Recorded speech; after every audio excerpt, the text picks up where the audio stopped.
Era un trayecto de 3 horas y eso si bien me iba, ¿no? Porque si te encontrabas con manifestaciones o te encontrabas con problemas de accidentes o algún accidentado atropellado, es decir, o en la zona de la Ciudad de México, pues te encontrabas mucho con las cuestiones de manifestaciones, paraban el movimiento. Araceli es licenciada en turismo. En algún momento trabajó en un restaurante a más de 50 kilómetros de distancia de su casa y tenía que invertir hasta 6 horas diarias solo en sus traslados, una situación que padecen diariamente millones de personas que viven en las grandes ciudades del país. El promedio de tiempo que se pierde cotidianamente es de 3 horas y al año dejamos una semana entera de nuestras vidas en el transporte público o el tránsito vehicular.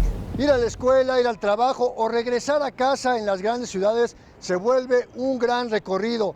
Muchas distancias, poco transporte, pero sobre todo las largas horas de recorrido que las personas tienen que invertir para ir de un lugar a otro.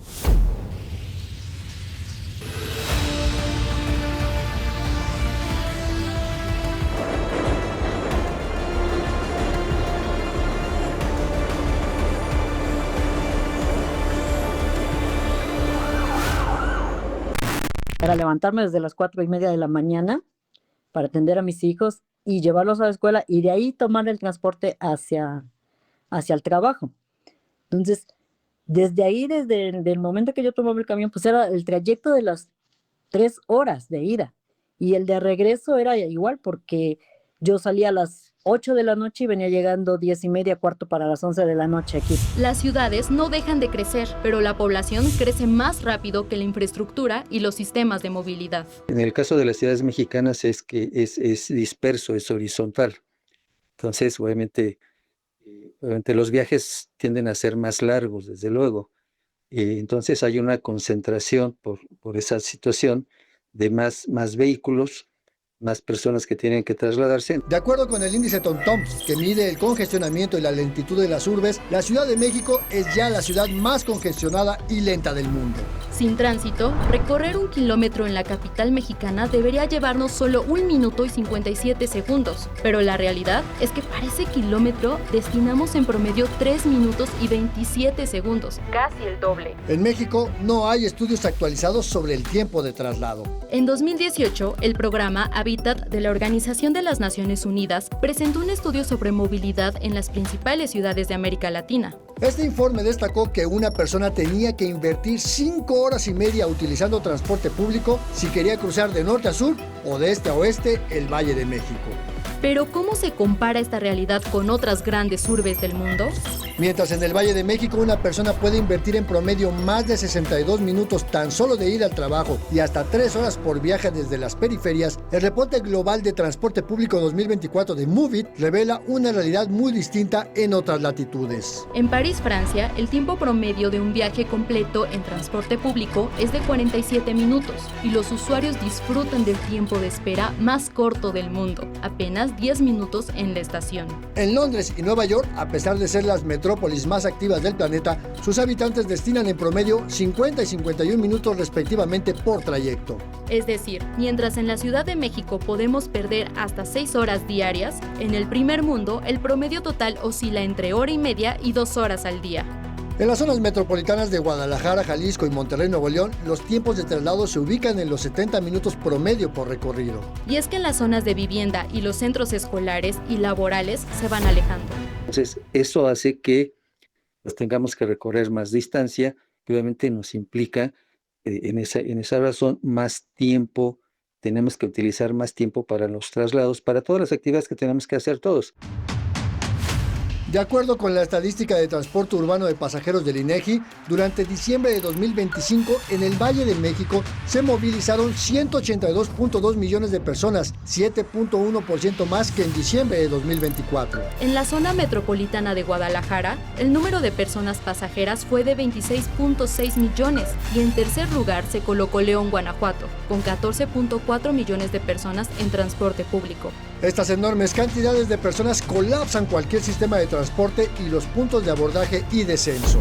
Y de igual manera, a la hora del regreso, pues el transporte de regresar de Indios Verdes hacia la zona del Estado de México, Apacalco, Pues era un caos igual, ¿no? Porque llegabas al metro La Raza o llegabas al área de Indios Verdes y era encontrar filas de la gente que regresaba de trabajo. A esto debe sumarse el tiempo de transbordo entre diferentes sistemas de transporte público. Quienes viven en las zonas más alejadas de los centros urbanos deben utilizar más medios de transporte para llegar a sus destinos, lo que implica un mayor gasto, que de acuerdo a estimaciones de especialistas llega a ser de hasta 40 pesos al día por persona. ¿Cuál es el impacto de destinar tantas horas de nuestra vida en el transporte público? Todos los días miles de personas utilizan estos paraderos del transporte público para llegar a su destino, ya sea a su casa, a su trabajo, pero al tiempo que hay que esperar a que salga el transporte, se suma el tiempo que tardan en llegar en estos recorridos que pueden ser más una tortura que un alivio para las personas. Creo que sí es importante que cuando hablemos de movilidad, de ciudad e incluso como de desarrollo urbano, vivienda, lo veamos como un factor que profundiza las desigualdades en nuestro país. Es decir, de acuerdo con especialistas en movilidad, el primer impacto de las horas traslado es la vulneración de derechos. Principalmente el acceso que se tiene al tiempo libre, y puedo dividir como este tiempo libre en tiempo de cuidado personal, tiempo para el ocio, tiempo para el descanso y para actividades de desarrollo personal. Ese tiempo que tal vez podían emplear para descansar, para pues, hacer alguna otra actividad, pues están ahí atrapados, ¿no? En las vialidades, los medios de transporte, y obviamente pues eso tiene realmente un costo significativo en lo personal. Y este tiempo a bordo del transporte público tiene un impacto en el desempeño académico y profesional de las personas. Significativamente porque ya no vas con gusto. O sea, ya no te desempeñas al 100%, ya imagínate 2 horas en el tráfico peleándote, manejando a la defensiva, o en el transporte, que ponle que vas, pues si vas de traje o de saco, corbata, sudando en el metro porque no hay ventilación suficiente. Para Antonio Pliego Vélez, consultor en desarrollo profesional, los traslados del hogar a los centros de trabajo provocan una baja en el rendimiento por el estrés y el cansancio con el que las personas llegan a su empleo. Muchas personas llegan cansadas, ¿no? Incluso antes de, ya no digas después del trabajo, desde que llegan al trabajo ya llegaron cansadas porque ya llevan 2 horas de viaje, ¿no? Sin embargo, Araceli reconoce que es importante llegar con actitud de trabajo. Mi carrera me ayuda a las relaciones públicas, que era tratar con la gente, ¿no? Era tratar con la gente, y pues no puedes tener una situación de mal genio con las personas que vas a atender. Pero sí hay un efecto en la salud emocional de las personas. Lo primero es un estrés sostenido, ¿no? Lo que pasa, el ruido, la aglomeración, los retrasos que no están en nuestro control, ¿no? Y que el cuerpo se mantiene en una alerta constante. No solamente, bueno, sí, el cuerpo en su totalidad, ¿no? El cuerpo y la mente está hipervigilante, porque evidentemente pues estamos en un espacio en donde tenemos que estar vigilando, ¿no? De acuerdo con el especialista, cada día en el tránsito provoca situaciones de estrés acumulativo que alimentan un desgaste emocional progresivo. Al principio utilizas tus mejores herramientas, ¿no? Intrapsíquicas o para tranquilizarte, puedes hacer respiraciones, te pones a leer, te pones a escuchar música, pero un día estas ya se agotan, un día estas ya dejan de funcionar porque el desgaste ya es lo suficientemente importante para que incluso hasta te puedas poner irritable con la música o poner irritable con la aglomeración. El estrés, angustia y ansiedad que provocan los traslados se potencian cuando situaciones fuera de nuestro control provocan retrasos en el recorrido, un eventual detonante de conflictos entre las y los pasajeros. Pongamos el ejemplo, alguien que lleva un poco de prisa y entonces,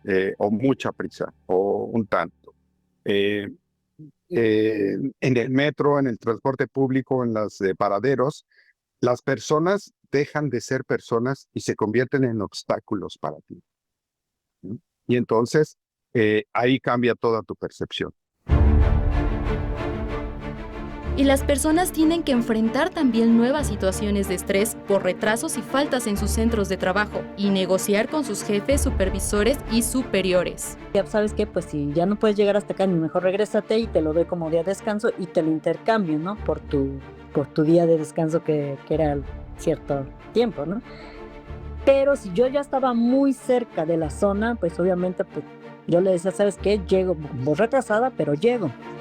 Además, el factor tiempo-distancia también afecta la toma de decisiones de las empresas al momento de hacer contrataciones. Pues los empleadores le dicen, ¿sabes qué? O sea, cumples, sin embargo, pues estás a una distancia de más de 1 hora de la oficina y la verdad es que vamos a buscar a otra persona que esté más cerca, a otro ejecutivo que esté más cerca. A lo mejor no cumple todas las expectativas, pero está más cerca y puede desempeñarse mejor porque no llega en un nivel de estrés, no llega molesto, no llega enojado, se desempeña mejor. El riesgo es una baja en la productividad de las organizaciones, cuando hay otras alternativas. Ya compañías con más apertura después de pandemia, pues dicen, sí, ¿sabes qué? Vamos a hacer home office o vamos a hacer un sistema híbrido en el que 3 días estés en tu casa, 2 días vengas a la oficina. Que permita que algunas puestos en espacios laborales puedan trabajar desde su domicilio, ¿no? Y eso reduzca no solamente los tiempos de movilidad, sino mejore la calidad de vida de las personas trabajadoras. A decir del extitular de la CONASAMA, Juan Manuel Quijada, al fomento del teletrabajo se pueden agregar acciones y políticas públicas que fomenten el cuidado de la salud mental de las personas, como mensajes a través de las pantallas en las unidades, paradas, estaciones y andenes de los sistemas de transporte público, así como instalar líneas de ayuda telefónica o a través de plataformas de mensajes de texto. Y corresponde a los gobiernos en sus diferentes niveles actuar para mejorar la movilidad y el diseño de las ciudades. De acuerdo con la evaluación de leyes estatales de movilidad elaborado por la consultora especializada Céntrico, a julio de 2025 solo 21 entidades reportaron avances en la armonización de sus leyes para garantizar el derecho a la movilidad y armonizar su marco jurídico con la Ley General de Movilidad y Seguridad Vial, plazo que venció en 2023.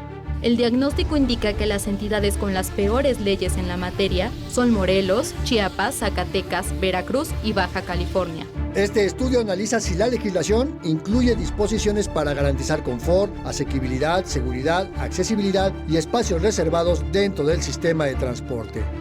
Esto ayudaría a reducir los condicionantes de estrés para las personas pasajeras.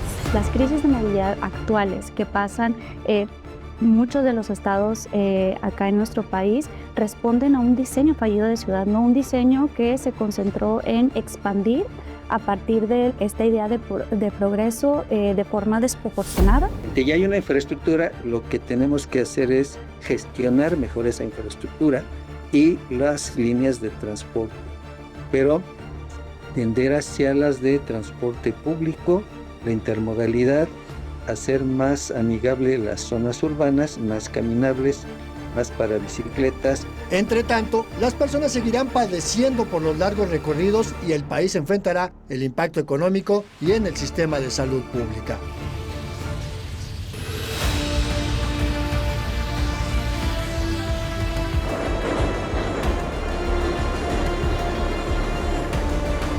Unidad de Investigación de Mega Noticias, Andrés Solís.